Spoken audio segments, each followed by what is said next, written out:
Hey guys, welcome back to my channel. You are listening to Hot Cocoa, and today we are talking about the Real Housewives of Orange County.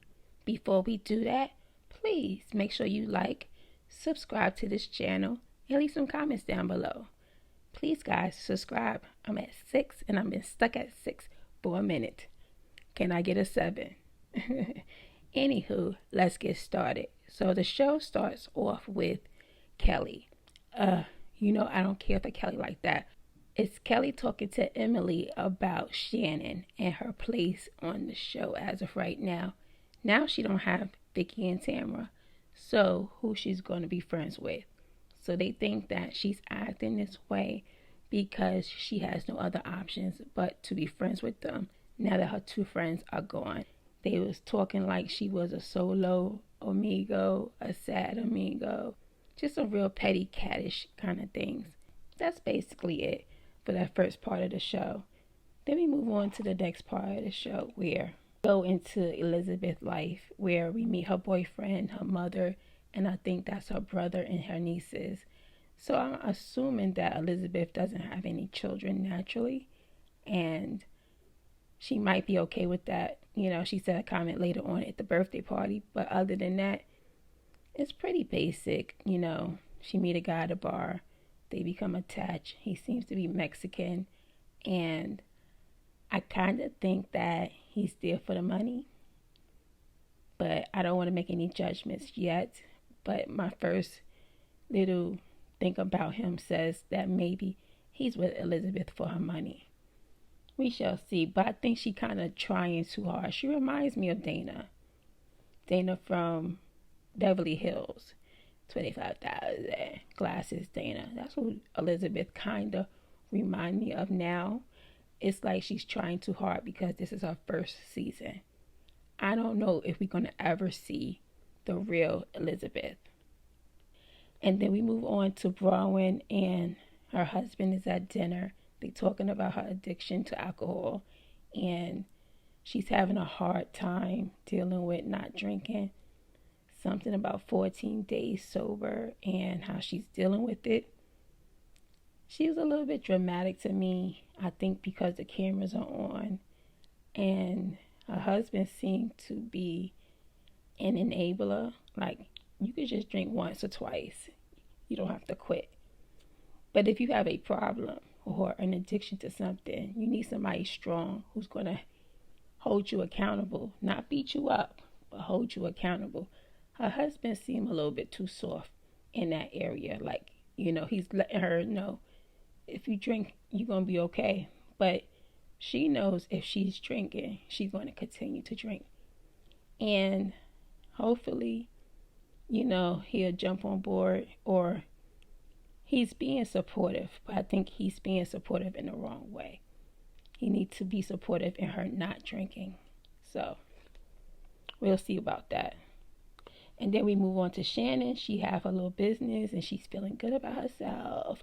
She's feeling good about her relationship. This guy seems to be a little bit more supportive than David was.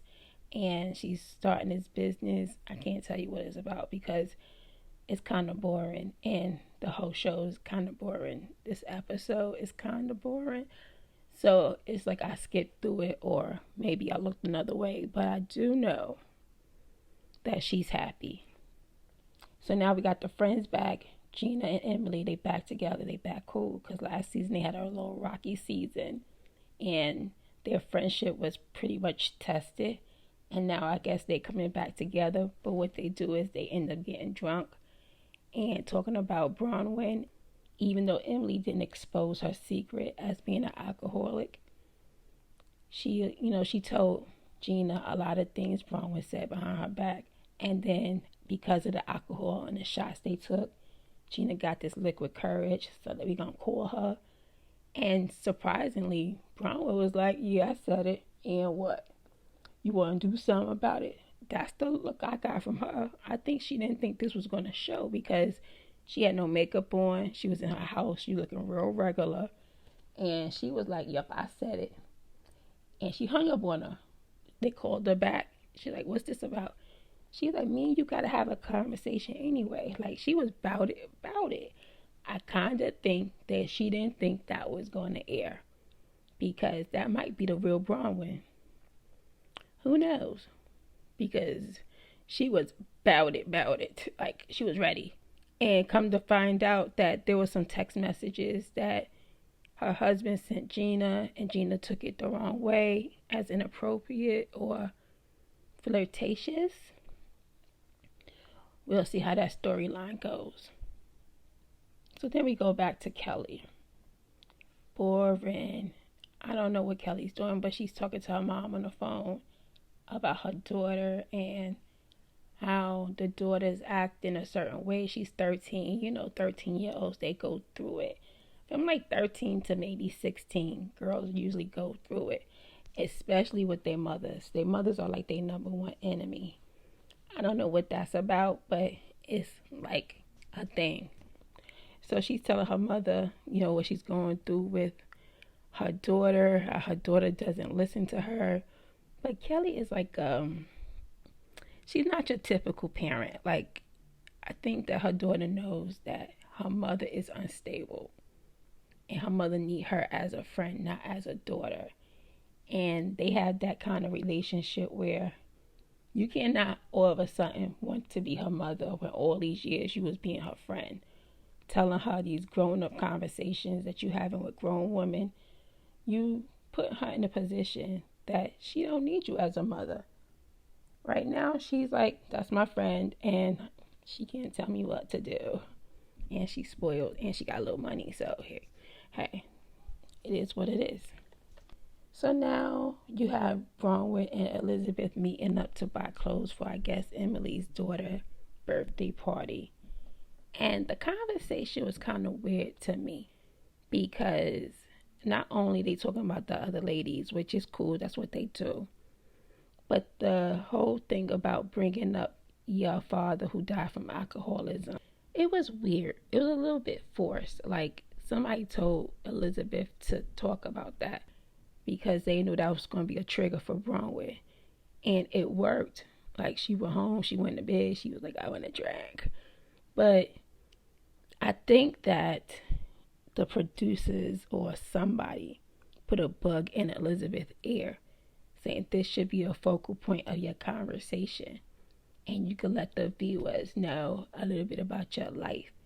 But in doing that, you kind of hitting a trigger for Bronwyn. It just looked like it was planned. It wasn't genuine, and it seemed forced. And then she made like these stupid jokes about, oh, these alcoholics, ha ha ha ha ha. She seems so fake right now. Like, I need the real Elizabeth to show up, not this person you're trying to be on camera. But season 1 people are usually like this because they're not used to being themselves, and they are very conscious that the camera is there, and you never get the real person. So now we move on to Shannon and Bronwyn going out for dinner. And before they meet up, Bronwyn's mother ends up telling Tamara that she's an alcoholic, saying that it slipped in conversation. So now Bronwyn is in her feelings because she didn't want her mother to expose that information until she was ready. So she's scared about Shannon because her and Shannon, that's all they do. That's the basis of their relationship, is going out to drink. Most of these housewives, that's all they do is go out to drink. I think low-key most of them are alcoholics because that's all they do on TV. They go to dinner and they get twisted. They drink, they talk junk about each other. That's what they do. Tequila, tequila, tequila. That's all they drink too. But anyway, I digress. And they go out to dinner. On the way to dinner, she says, I'm an alcoholic, point blank, period. And Shannon is shocked. Then she's like, to think about it. Why am I shocked? She was drunk for the most of the time I know her. And I guess she just thought she was a good time. Who knows? But it ended up cool where, Shannon said, I'm going to support you. Whatever you need, I got you, boo. I'm in it with you. And Bronwyn felt good about that. And I don't understand how she twisted and turned it. The next time she's around Emily at the birthday party, the first thing she does is throw Shannon under the bus. She says Shannon said it. She said this and she said that about Gina's living situation. How you think I found out? Shannon told me. Like, this is your friend. Even if that was the case, I would have just said, I said it. And what? It is what it is. I went through my friend under the bus. And like she just finished saying, I'm going to support you. Like she literally just finished saying, whatever you need, I got you. Then what you do? You throw her under the bus. That's not a friend. But like I said, most of these housewives are not friends. They're co-workers. They call each other friends, but you don't do that to your friends in real life. So they had this little birthday party for Emily's daughter, and everybody shows up but Shannon and Kelly. It's an awkwardness between Bronwyn and Gina because they got this beef and they don't want to have a conversation in front of the kids. I like that part because if Tamar was there or if Vicky was there, they would have had a fight at that kid's birthday party. They would have been like, we're going to talk about this now. The cameras are rolling. Let's get it popping. But they chose not to. I guess it's going to be exposed next week. Like I said, Elizabeth, a.k.a. Dana, is there cracking weird jokes, being weird. And I think that she's uncomfortable. Hey, hopefully she'll turn into herself. Even her little boyfriend was looking out like, who are you? Why are you saying that? Girl, stop. You're embarrassing me. But that was basically the show. It was kind of boring. If I had to rate it from 1 to 10, it was a 5. Maybe a 4. Because it had nothing in it. And that little fight with Gina and Bronwyn wasn't even a 10 fight. It was corny. They was drunk. It probably was edited. The only thing I found weird about this episode was the fact that Elizabeth brought up the alcoholic father and the way she did it. She was laughing. It was weird. So I think it was, maybe done by production. Who knows? But we'll see next week when we go into episode 3. It's supposed to be a little bit more spicy, a little bit more dramatic. Keeping our fingers crossed. To me, the show lost its flair. It's not there no more. I don't know if I'm going to make it to the end. We'll see. But I like watching TV. You know this. But don't you dare judge me, because I ain't judging you. Peace out, son.